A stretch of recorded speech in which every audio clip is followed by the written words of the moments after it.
executou uma obra, fez algo, você recebeu uma quantia, aquilo ali que é o seu sustento, digamos, é o seu suor, é o seu sangue que você deu por aquilo. Você sacrificou o seu tempo, suas horas, você ganhou aquela quantia, e agora você fala assim, não, Senhor, as primícias têm que ser para o Senhor, então eis aqui, Senhor. E você deposita aos pés do Senhor. Talvez até alguns sarcásticos possam assistir e até criticar esse vídeo e dizer, olha aí, já está falando em oferta. Pobre, ignorante e sem conhecimento.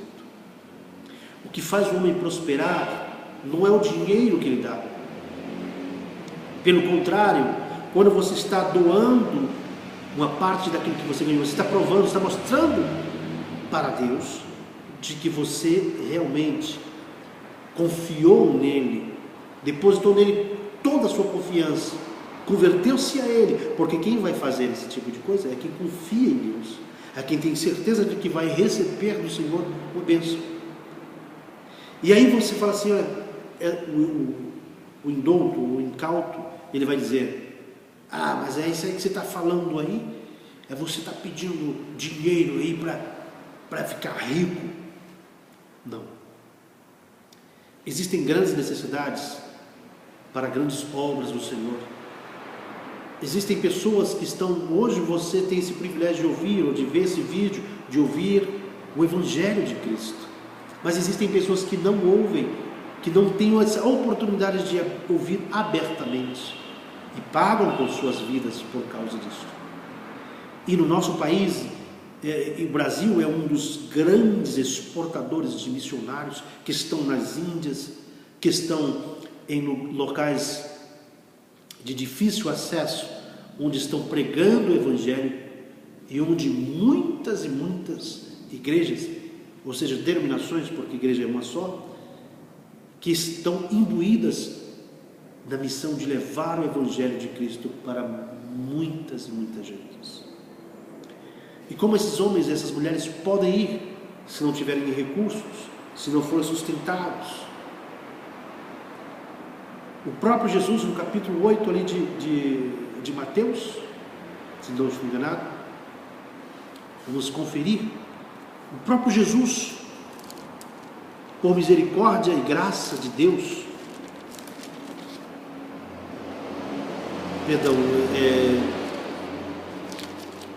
vamos aqui conferir.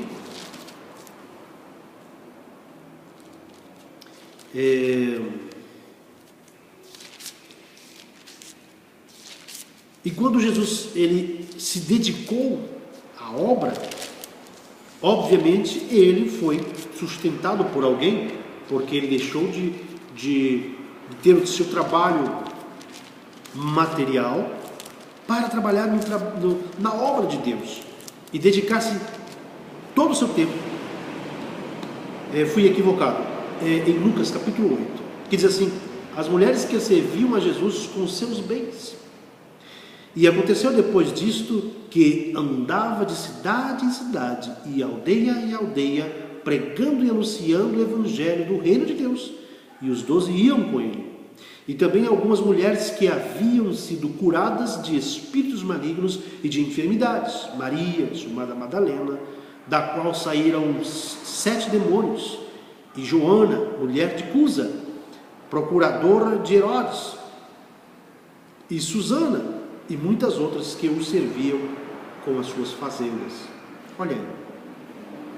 Então nós não estamos falando bobagens, são bases bíblicas que nos dão cada dia mais certeza de quem nós estamos pregando, ou de quem nós estamos falando, porque o Evangelho ele não é, você não precisa pagar para você ouvir o Evangelho, mas as pessoas que vão levar o Evangelho até você precisam ser sustentadas, precisam ter um ganho, porque elas vão viver a vida delas, estão gastando seus dias, gastando seus momentos para falar do amor de Cristo a um drogado, a uma prostituta, a um pederasta, a uma gama de pessoas que estão sofrendo, que estão solitárias, que estão nas prisões.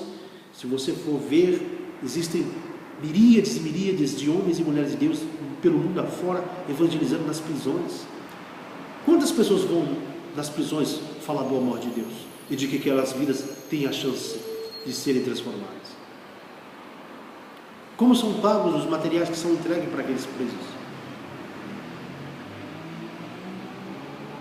A obra de Deus é muito ampla. Então, Deus em si mesmo não precisa de dinheiro, porque a prata é dele. Até esse chinelo que você está usando, até essa roupa que você está vestindo, o algodão que foi produzido, não foi produzido pelo homem, foi por Deus. Ele que criou a semente do algodão. Foi ele que colocou a lã nas ovelhas. Ele que deu as células para que você tivesse sapato de couro, por exemplo. Então tudo pertence a Deus. Tudo que você imaginar no universo é de Deus.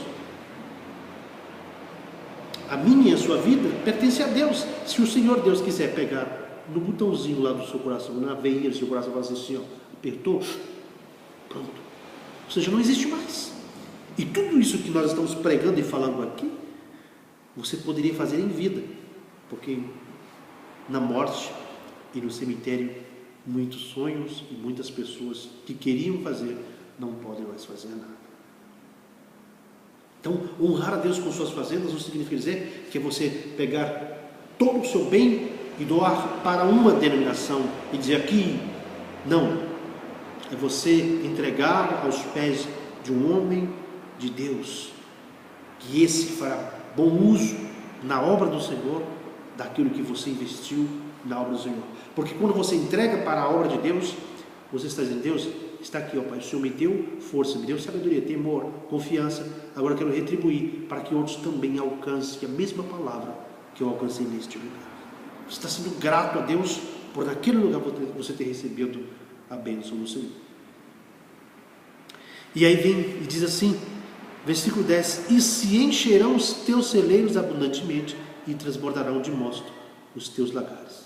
Você, homem de Deus, mulher de Deus, que não dizima, que não oferta na casa do Senhor, que não entregam a sua primícia ao Senhor, veja como está a sua vida. Tem um novo comportamento para você ver se tudo isso não muda. Eu me lembro, uma história rápida, estava passando uma fase muito difícil, logo no começo dos meus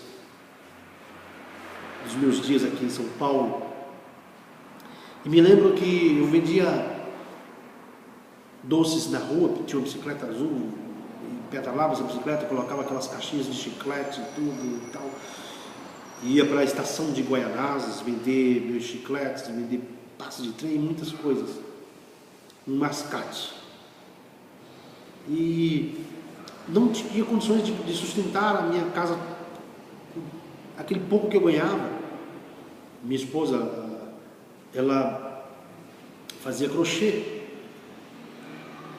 e certo dia ela fez aquele crochê e ganhou 30 reais ela ganhou.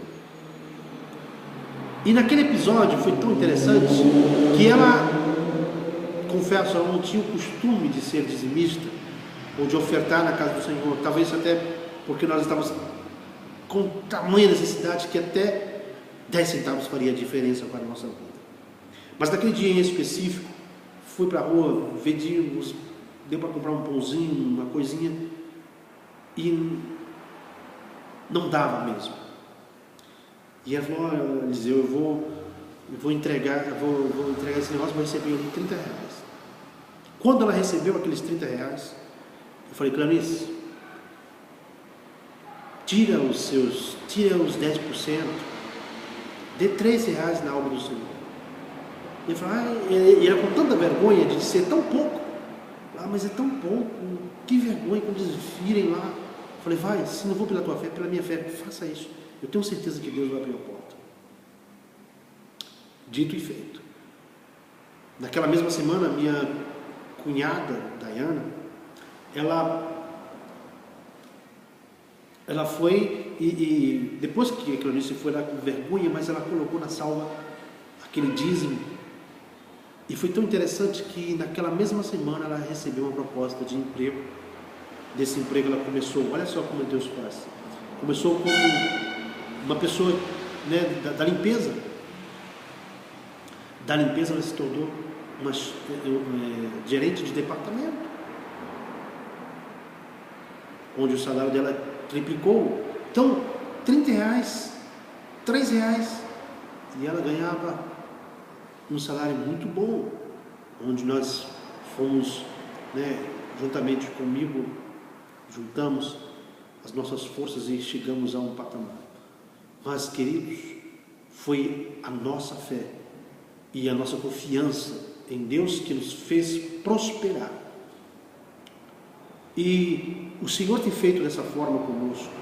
Então, as primícias, eu tenho aprendido de uma forma, eu quero ter muito para oferecer muito mais ao meu Deus, a obra dele, para que mais pessoas sejam alcançadas com o Evangelho. Enquanto uns estão preocupados, vai enriquecer, pastor, problema de quem pensa assim. Mas eu tenho certeza, por boa fé ou por má fé, muitos têm pregado o Evangelho de Cristo Jesus e sustentado muitas pessoas que estão dedicando-se totalmente para o Senhor.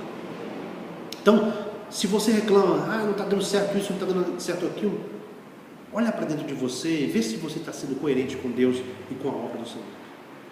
Mas eu tenho certeza que a partir de hoje você tomou uma decisão em se converter a Cristo como seu único e suficiente Salvador. Esse te levará até o Pai. E além do mais, ele vai te dar uma outra porção, é o Espírito Santo. Quando você se converte, você recebe o dom do Espírito Santo. E aí o Espírito Santo vai te convencendo do pecado, da justiça e do juízo. E aí você vai entendendo quem é Deus e o que é Deus e qual o propósito de Deus na sua vida.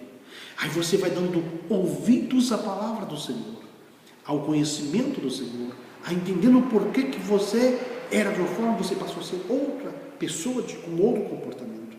Depois você passa a confiar no Senhor, porque você já ouve a voz de Deus. Depois você começa a temer ao Senhor, porque você vai olhar, não, realmente esse Deus é poderoso. E você não vai confiar em si mesmo, mas em Deus. E aí você vai conseguir tirar de si todo o egoísmo, o egocentrismo. Não é meu, eu ganhei. Mas se no outro dia você amanhecer aleijado, ou você amanhecer de uma forma que não pode mais trabalhar, quem vai te sustentar? A quem você vai clamar? A Deus. Por isso, faça hoje, faça agora, quando você tem vida, tem força. Adquira conhecimento, faça cursos, administre sua vida, seu tempo, e você vai ver que tudo vai dar certo, tudo vai dar certo na vida daqueles que querem e sabem onde querem chegar. Que o Senhor te abençoe e fique com essa palavra, e que nesse dia você pare e pense: como eu tenho me comportado diante de Deus? O que eu tenho feito para Deus? O que eu estou pedindo para Deus? Será que é isso a vontade de Deus? Aí é onde está a confiança. Se você falar assim, Deus, eu quero isso, mas é a sua vontade? Eu tenho feito essa oração por misericórdia e graça, tenho aprendido a fazer isso, porque muitas vezes eu sou muito imediatista. Eu quero nesse dia, se Deus me quiser, não, para com isso. Talvez Deus está te experimentando, porque se Ele te der uma bênção muito grande agora, será que você vai saber administrar?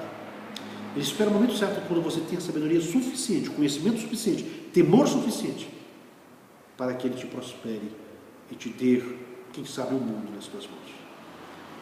Cuidado, porque o Senhor está de olho em você. Não pense que tudo acabou. Você tem vida, você está respirando, você tem inteligência. Vá atrás dos seus sonhos. Mas, primeiro, confie no Senhor de todo o teu coração, e o Senhor satisfará aquilo que está no teu coração. Fica com esta palavra, e que o Senhor te sustente em sua graça e em seu amor. Que o Senhor te abençoe e te guarde, e prospere a tua vida, e que a partir de agora sua vida seja independente, mas dependente do Senhor, independente do pecado. Você adquiriu do Senhor a sua independência. Fica na paz do Senhor, em nome do Senhor Jesus, te abençoe. Amém.